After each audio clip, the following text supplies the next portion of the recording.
Hello दोस्तों, study point 91 में आपका स्वागत है। पिछले क्लास में हम लोग स्क्वायर से रिलेटेड क्वेश्चन पढ़े। आज उसी को आगे बढ़ाते हुए हम लोग प्रॉपर्टीज ऑफ स्क्वायर पढ़ेंगे। पिछले क्लास में आप लोग को हम बताए थे कि अगला जो मेरा वीडियो होगा उसमें प्रॉपर्टीज ऑफ स्क्वायर से रिलेटेड क्वेश्चन होंगे। प्रॉपर्टीज ऑफ स्क्वायर यानी कि वर्ग का गुण। बहुत ही महत्वपूर्ण ये सेशन होने वाला है। वीडियो को अंत तक देखना ना भूलें। जब तक अंत तक नहीं देखेंगे आपको ये नहीं समझ में आएगा कि हम आगे क्या बताए हैं। तो आप लोगों से अनुरोध है वीडियो को अंत तक देखें और जितने हो सके इससे आप सीखें। इस वीडियो के माध्यम से हम आप लोगों को इतने अच्छे अच्छे तरीकाएं बताने वाले हैं कि हमको नहीं लगता कि शायद ही कोई अपने YouTube वीडियो में आप लोगों के लिए दिया होगा। आइए देखा जाए वर्ग का गुण। वर्ग के गुण में पहला हम लोग देखेंगे जैसे कि वर्ग का गुण क्या होता है। 2, 3, 7, 8 एवं सिंगल जीरो जिसके इकाई स्थान पर होगा वह कभी भी पूर्ण वर्ग नहीं हो सकता। यानी कहने का तात्पर्य मेरा यह है जिस संख्या के इकाई स्थान पर 2, 3, 7, 8 और सिंगल जीरो हो वह कभी किसी का पूर्ण वर्ग नहीं हो सकता। जैसे कि इकाई स्थान मतलब कि कोई संख्या है, मान लेते हैं 432 है तो इसकी इकाई स्थान कितना है 2। तो इसमें देखिए है ना 2, तो यहां पर 2 है इसके इकाई स्थान, यानी कि ये कभी भी पूर्ण वर्ग नहीं हो सकता। आगे देखिए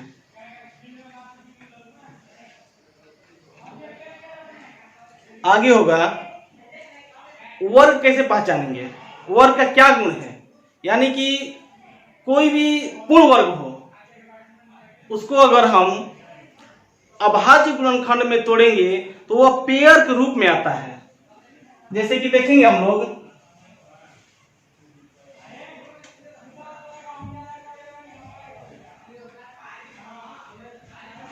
वह पेयर के रूप में आता है।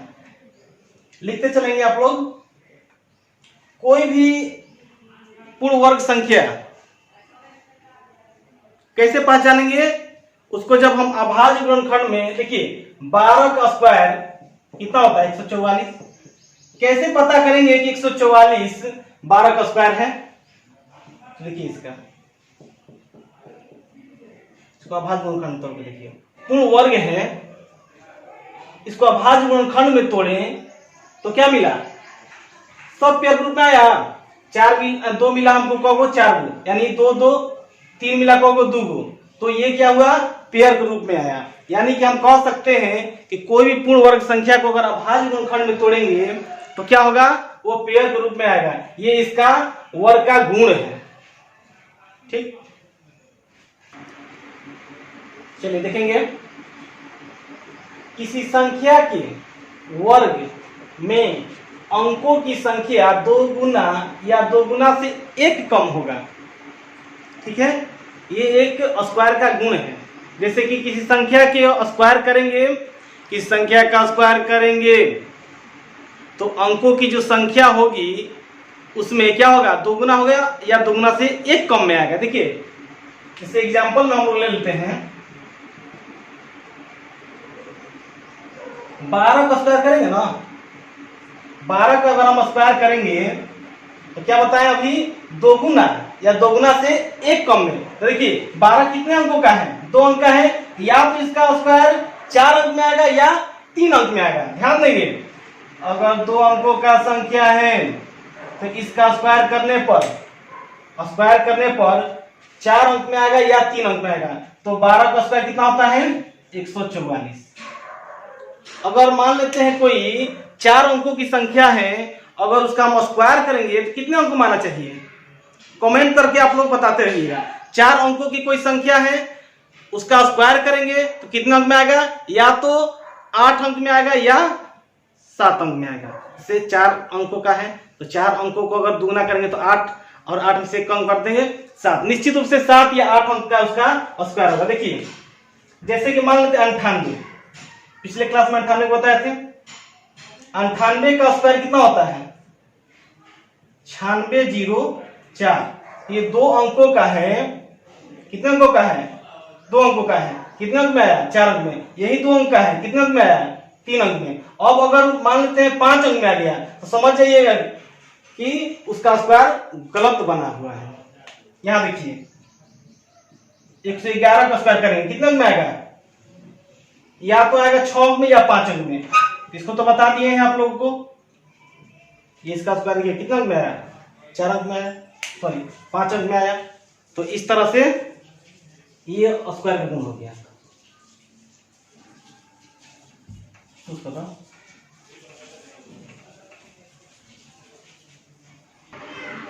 चलिए देखा जाए नेक्स्ट। देखेंगे कहता है नेक्स्ट, किसी संख्या के वर्गमूल में अंकों की संख्या आधी होगी लेकिन पूर्णांक संख्या के रूप में। किसी संख्या के वर्गमूल में अंकों की संख्या आधी होगी लेकिन पूर्णांक संख्या के रूप में। मतलब कहने का तात्पर्य यह है कि कोई भी संख्या का वर्गमूल है, मानते हैं यहां पर 9801 का वर्गमूल करना है। किसी संख्या के वर्गमूल में अंकों की संख्या क्या होगी? आधी होगी लेकिन पूर्णांक संख्या के रूप में। यानी कि साफ साफ समझ जाइए कि वह सम संख्या में है तो आधा तो हो जाएगा। मानते हैं कि 2 अंक का है, 4 अंक का है, 6 अंक का है तो इसका आधा हो जाएगा। अगर विषम अंकों में हो गया तो 3 अंक में हो गया, 5 अंक में हो गया, 11 अंक में हो गया, 37 अंक में हो गया तो कैसे होगा? उसका आधा तो नहीं होगा, पॉइंट में होगा। तो पॉइंट में तो कोई संख्या होता नहीं है तो पॉइंट में नहीं लेना है, उसका आधा से क्या करेंगे? आधा अधिक कर देंगे। जैसे कि मान लेते हैं 5 अंकों की कोई संख्या है तो उसका आधा कितना हो? 2.5। 2.5 में आधा जोड़ देंगे तो कितना हो जाएगा? 3। इसका मतलब 5 अंकों की कोई संख्या होगा ना, उसका वर्गमूल करेंगे तो निश्चित रूप से 3 अंक का ही होगा। यहां देखिए ये कितना अंक का है? 4 अंकों का है। तो इसका अगर हम वर्गमूल निकालेंगे तो कितना होगा? 99, यानी कि 99 का स्क्वायर है। ठीक, 4 अंकों का है, इसका वर्गमूल निकालें कितने अंक में आया?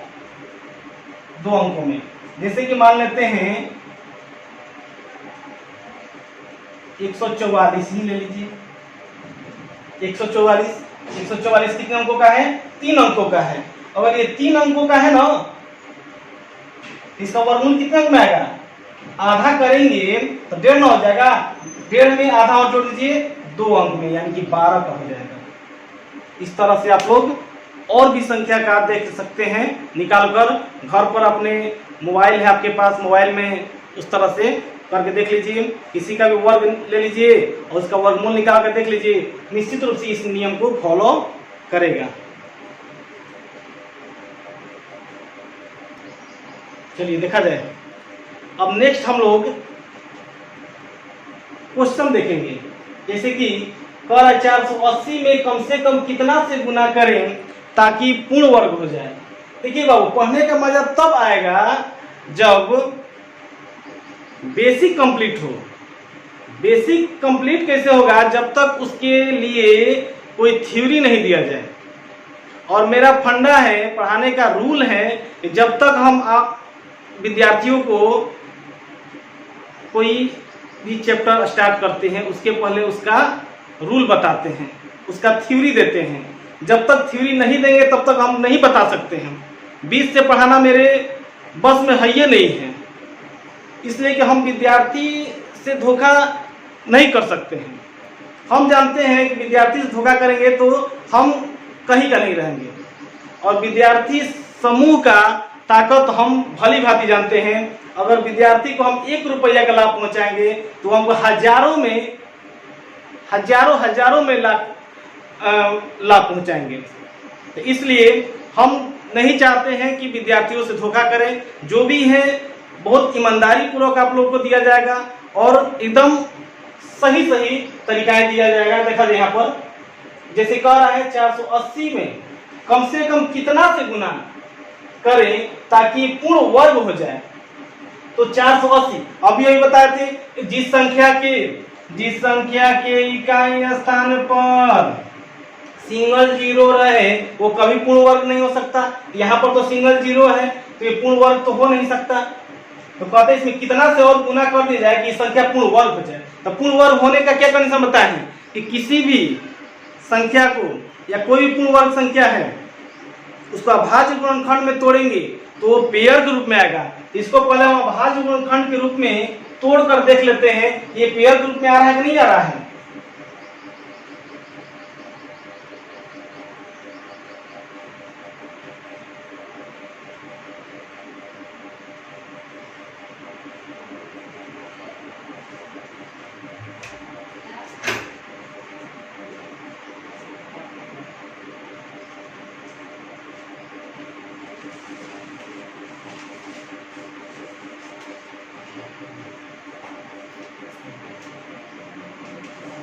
देखिए कितना पेयर ग्रुप में है, एगो पेयर, दो गो पेयर।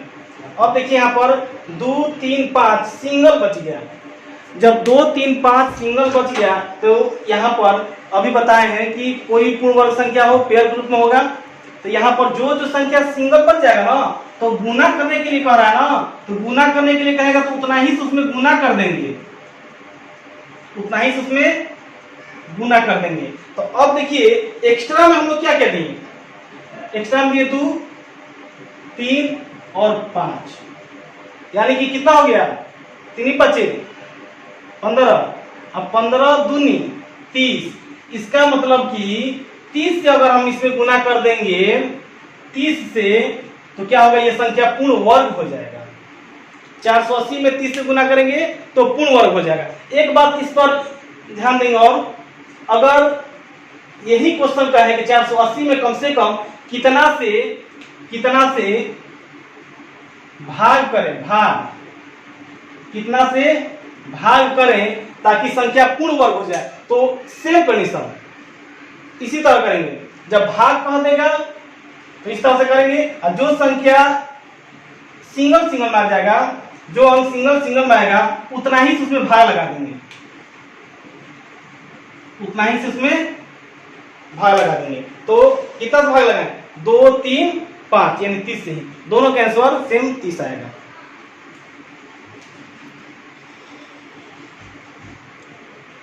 चलिए नेक्स्ट टाइप का क्वेश्चन देखेंगे। अब अगला टाइप का क्वेश्चन है, कहता है कि 1540 में कम से कम कितना घटावें ताकि पूर्ण वर्ग हो जाए। देखिए इस टाइप का क्वेश्चन एग्जामों में बहुत पूछता है बाबू, तो यहाँ ध्यान लगाएंगे हम लोग। 1540 में कम से कम कितना घटाएं कि पूर्ण वर्ग हो जाए, ये घटाने की बात कर रहा है। 1540 तो ऐसे भी देखने से भी लग रहा है कि ये पूर्ण वर्ग नहीं है। काहे लग रहा है, इसके इकाई स्थान पर क्या है, सिंगल जीरो है। जब सिंगल जीरो रहेगा तो पूर्ण वर्ग कभी नहीं हो सकता। ऐसे भी इसमें से घटाने की बात कर रहा है, तो घटाने की बात कहेगा तो क्या करेंगे, पहले इसका वर्गमूल निकालेंगे। वर्गमूल, तो यहाँ पर वर्गमूल कैसे निकालते हैं, 2 का पेयर बनाते हैं। तो 3 से जाएगा 3 का 9, हटा दीजिए। वर्गमूल में ध्यान लगाएंगे हम कि 2 उतरता है, भाग में 1 उतरता है। अब देखिए कितना से आएगा, 9 से चला जाना चाहिए,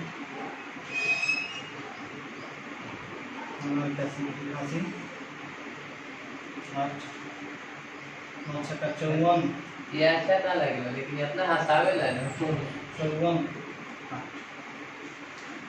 62।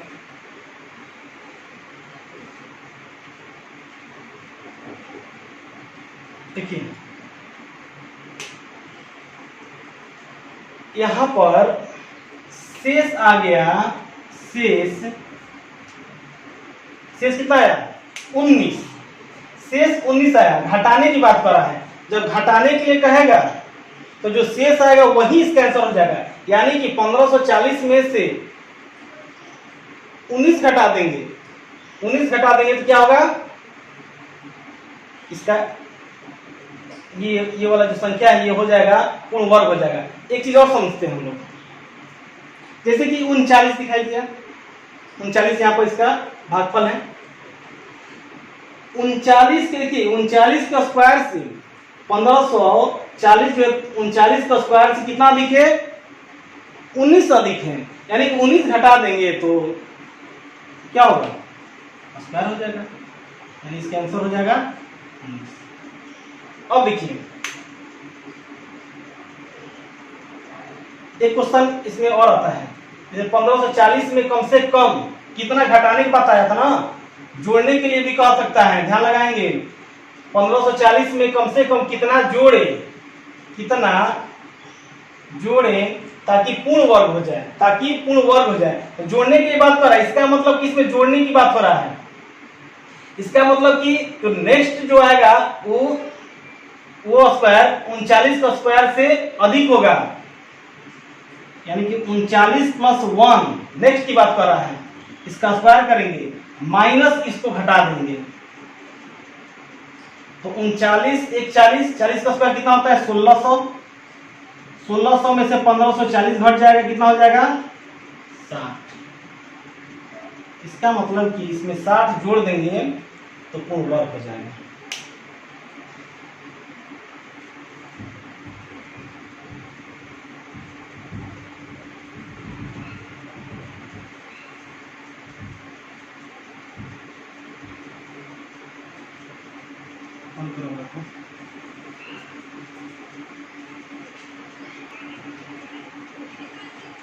देखिए नेक्स्ट क्वेश्चन कहता है एक पंक्ति में 2304 कुर्सियां हैं, एक पंक्ति में 2304 कुर्सियां हैं,